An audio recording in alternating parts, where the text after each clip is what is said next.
uma dor histórica, que eu até li uma reportagem do senhor mencionando sobre isso, que a gente tem um processo, né, que o capital, ele está atrelado ao processo de racismo e escravatura que nós vivemos, né, onde corpos foram tratados como mercadoria e se consolidou, né, a mão de obra escrava de pessoas negras hoje no Brasil, e como que isso reflete até hoje.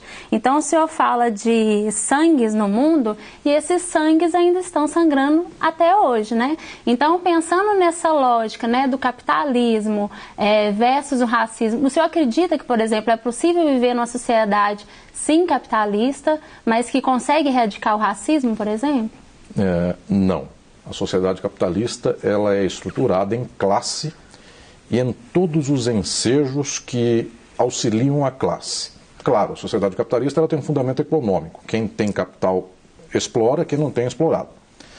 Só que para tudo isso, não é simplesmente um jogo de lógica, um tem, outro não tem. Este jogo se aproveita de todas as organizações históricas das sociedades que permitam o reforço dessa mesma estrutura. Então, sociedades que originalmente são compostas por explorações raciais, como é o caso do Brasil, dos Estados Unidos, a utilização do racismo para os fins do capital é muito proveitosa, porque efetivamente nós fazemos um câmbio do sujeito escravizado para aquele que será o trabalhador assalariado. Enquanto mais mantivermos a dimensão racial, mais mantemos também a própria dimensão de classe. Eu diria que o capitalismo poderia, hipoteticamente, ser uma exploração econômica e não ser uma dominação de raça, de grupo, não criar de gênero. Hierarquização, né? Seria uma hipótese, então, de que a única hierarquização possível seria 1% versus 99%, mas os 99% seriam indistintos e este 1% também seria indistinto. Então nós teríamos 1% de brancos e negros e 99% de brancos e negros.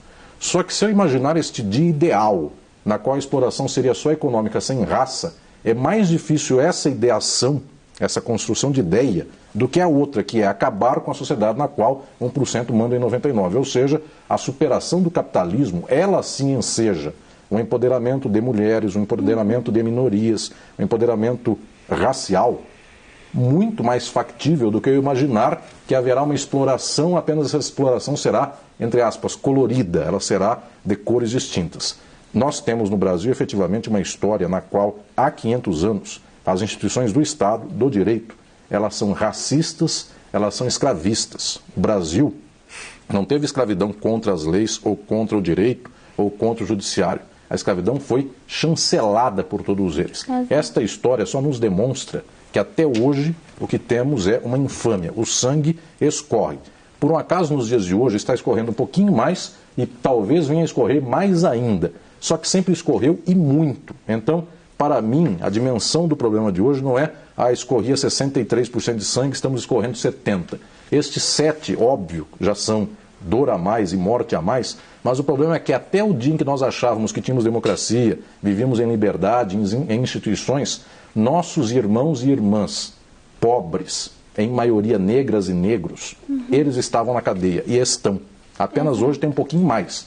Então há um problema quantitativo, mas me interessa e eu chamo a atenção de todos para o problema qualitativo. É uma sociedade de exploração e essa exploração tem opressão. Para mim, é impossível salvar uma sem a outra. É impossível que nós deixemos de lado uma ficando com a outra.